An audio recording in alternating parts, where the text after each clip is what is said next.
Pressure test या purging, या पहले पर्जिंग फिर नाइट्रोजन प्रेशर टेस्ट हम लोग करते हैं सिस्टम में। नाइट्रोजन प्रेशर टेस्ट करने के दो मेन पर्पस होते हैं। एक कि हम उसमें उस सिस्टम की लीक और स्ट्रेंथ चेक कर लेते हैं कि वो सिस्टम कितने दिन तक चलने वाला है। और दूसरा, जब सिस्टम के अंदर कुछ भी ब्रेजिंग करते समय या असेंबली करते समय अगर कुछ पार्टिकल्स रह गए होते हैं, स्पेशली कॉइल्सों में या जॉइंट्स में, तो इससे हम उसको फ्लश कर देते हैं, हम पर्च कर देते हैं। तो ये दो मेन इसके फंक्शन होते हैं। नाइट्रोजन क्यों यूज करते हैं? क्योंकि नाइट्रोजन इनर्ट गैस है और रेफ्रिजरेंट के साथ रिएक्ट नहीं करती है, कोई एक्सप्लोजन का चांस नहीं होता है, इसलिए हम लोग नाइट्रोजन यूज करते हैं। और नाइट्रोजन के अलावा बाकी गैसेस भी हैं, हीलियम वगैरह, जिसे हम यूज कर सकते हैं, बट वो एक्सपेंसिव हो जाती हैं। तो सस्ते में नाइट्रोजन गैस हमारे लिए एक अच्छी सुटेबल गैस होती है टेस्टिंग करने के लिए। दो तरह की गैसेस बिल्कुल इस्तेमाल नहीं करनी चाहिए प्रेशर टेस्ट के लिए। एक ऑक्सीजन, क्योंकि कई बार ऑक्सीजन फ्री में साइट पे अवेलेबल होती है, सो नेवर यूज दैट। और सेम वे ड्राई एयर, सो अगर एयर भी अवेलेबल है, कंप्रेस्ड एयर अवेलेबल है, तो उसको कभी यूज नहीं करना चाहिए। दोनों, एयर के केस में और ऑक्सीजन के केस में, रेफ्रिजरेंट प्रेजेंट होने के सिस्टम में, थोड़ा भी रेफ्रिजरेंट प्रेजेंट होने से एक्सप्लोजन का रिस्क हो जाता है। तो हमारे को कोशिश करनी चाहिए कि जब भी हम प्रेशर टेस्टिंग के लिए या पर्जिंग के लिए यूज करें, हम लोग सिर्फ ड्राई ऑक्सीजन फ्री नाइट्रोजन ही यूज करें और कुछ यूज नहीं करें। ये नाइट्रोजन एक सीमलेस सिलेंडर में आता है, जिसमें नॉर्मली आप देखेंगे कोई वेल्डिंग जॉइंट नहीं होता है। ये सीमलेस सिलेंडर होता है और ये बहुत ही हाई प्रेशर रेटिंग का होता है, क्योंकि इसके अंदर जो गैस है, जो नाइट्रोजन गैस है, वो 2000 psi से ज्यादा प्रेशर की गैस होती है। इतने प्रेशर की गैस हम लोग अगर हमारे सिस्टम में आती है या हमारी चार्जिंग लाइन में आती है, तो उन सबको ये बस्ट कर सकती है। तो वो ना हो, उसके लिए हमारे को एक रेगुलेटर यूज करना बहुत जरूरी होता है, जो इस फोटोग्राफ में आप देख रहे होंगे। ये एक रेगुलेटर, ऐसे मैनीफोल्ड कह सकते हैं, जो नाइट्रोजन के लिए यूज होता है। इसमें दो गेजेस होते हैं, एक गेज जो सिलेंडर का प्रेशर बताता है नाइट्रोजन सिलेंडर का, और दूसरा जो इसका आउटलेट प्रेशर बताता है। इसके आउटलेट प्रेशर को आप, जो इसकी नॉब है, जो डायाफ्राम नॉब है, इस नॉब से घुमा के आप एडजस्ट कर सकते हैं और इंश्योर कि कभी भी इसका जो डिजाइन प्रेशर है उससे ज्यादा इसका प्रेशर ना बढ़ाया जाए। कभी कभी कुछ कुछ जगहों पे सिर्फ एक इस पूरे रेगुलेटर की जगह वो सिर्फ एक एडाप्टर यूज कर लेते हैं टेक्नीशियन, जिसमें सीधा नाइट्रोजन सिलेंडर पे लगाने से 1/4 इंच कनेक्शन आउटलेट में मिलता है। उसे बिल्कुल यूज नहीं करना चाहिए, क्योंकि जो प्रेशर नाइट्रोजन में आता है वो बहुत ज्यादा होता है। कोई भी कॉपर ट्यूब, कोई भी चार्जिंग लाइन उस प्रेशर को विथस्टैंड करने के लिए हमारी इंडस्ट्री में यूज नहीं होती है, तो वो सब बस्ट हो सकती हैं और एक्सीडेंट से नुकसान हो सकता है। तो ये मैनीफोल्ड या रेगुलेटर को यूज करना बहुत इंपॉर्टेंट होता है नाइट्रोजन के केस में। नाइट्रोजन से हम पर्जिंग जो करते हैं, हमारा पर्जिंग करने का ऑब्जेक्टिव होता है कि हम सारी अनवांटेड गैसेस, जब हम ब्रेजिंग करते हैं तो उसमें कार्बन डाइऑक्साइड या मोनोऑक्साइड हो सकती है, प्लस एयर जो भी उसके अंदर ट्रैप्ड है, और मॉइस्चर मेजरली जो सिस्टम के अंदर है, उसको हम पर्ज से निकाल दें। ब्रेजिंग के करने के टाइम पे अगर वो जॉइंट खुले रह गए हैं तो उसमें डर्ट भी जा सकती है। वो सारी चीजें हमारे पास इस नाइट्रोजन की पर्जिंग से निकल जाती है। नाइट्रोजन पर्जिंग करने का जो एक सिंपल तरीका वो ये है कि उसको रेफ्रिजरेंट सिस्टम में, जैसे कंप्रेसर है, कंप्रेसर के साइडों से निकलना चाहिए।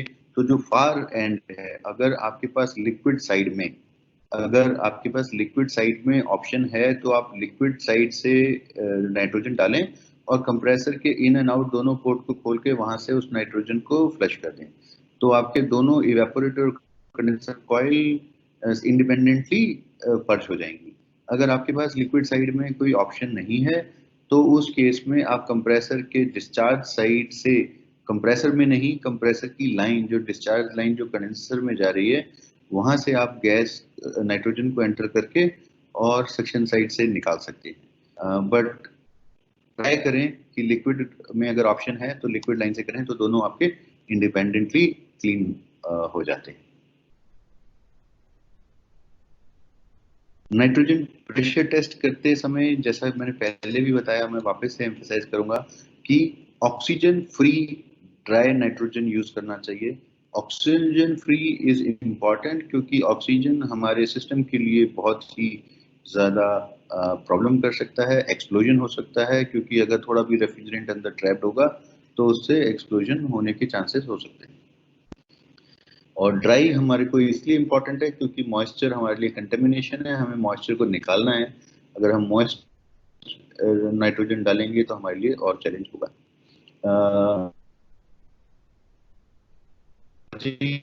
के बाद प्रेशर टेस्ट की, तो नाइट्रोजन को डाल के प्रेशर टेस्ट करने के लिए जैसा कि आप लोगों के पास ऑलरेडी प्रोसेस है कि आप स्टेप बाय स्टेप धीरे धीरे बढ़ करके और नाइट्रोजन के प्रेशर को जो उसका डिजाइन टेस्ट प्रेशर है वहां तक लेके जाते हैं, तब आप उसमें प्रेशर टेस्ट करते हैं। इसको डिजाइन प्रेशर तक लेके जाना बहुत इंपॉर्टेंट होता है। अगर आप डिजाइन प्रेशर से नीचे ही ये एज्यूम कर लेते हैं कि हमारे सिस्टम में इतना प्रेशर रहता है नॉर्मली ऑपरेटिंग कंडीशन में, तो इतने पे हम प्रेशर टेस्ट करते हैं तो हमारे को कंफर्म हो जाएगा कि सिस्टम में लीकेज होगा या नहीं होगा।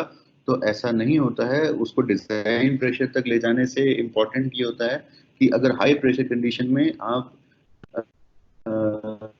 सिमुलेट कर पाते हैं ज्यादा लाइफ के लिए, तो अगर वो फ्यूचर में कभी लीक होने वाला था तो वो आपको जल्दी लीक मिल जाता है हाई प्रेशर कंडीशन में।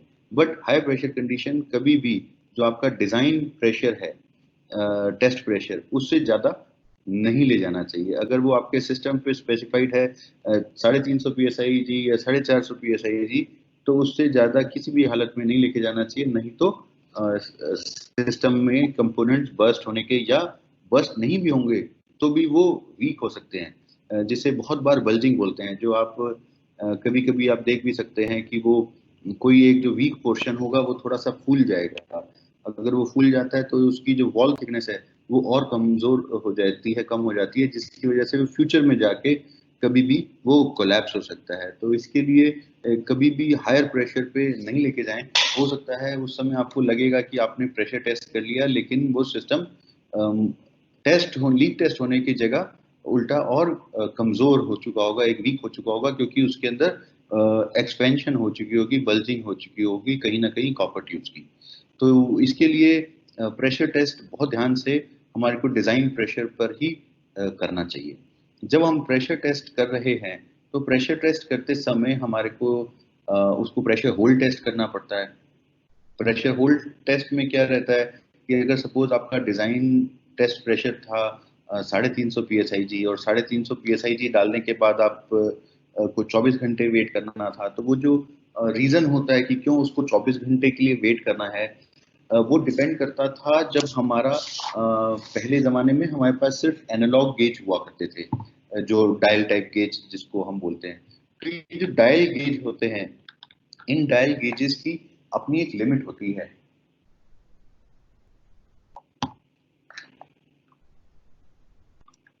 सॉरी, सो डायल गेजेस की जो अपनी लिमिट होती है, जैसे सपोज आपको 350 PSIG पे टेस्ट करना है।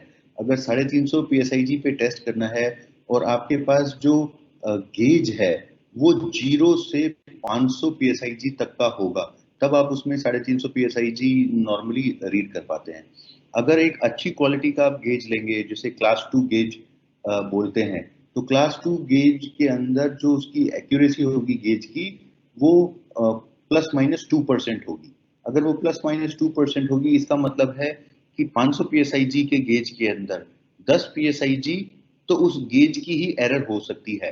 तो हो सकता है वो 10 PSIG आपको गलत रीडिंग दिखा रहा हो।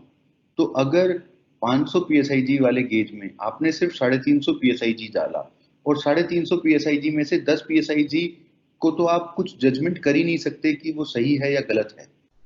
तो इसका मतलब है कि जब 20 या 25 PSIG जब तक ड्रॉप नहीं होगा, तब तक आपको ये विश्वास नहीं होगा कि सिस्टम में एक्चुअल लीक है या नहीं है।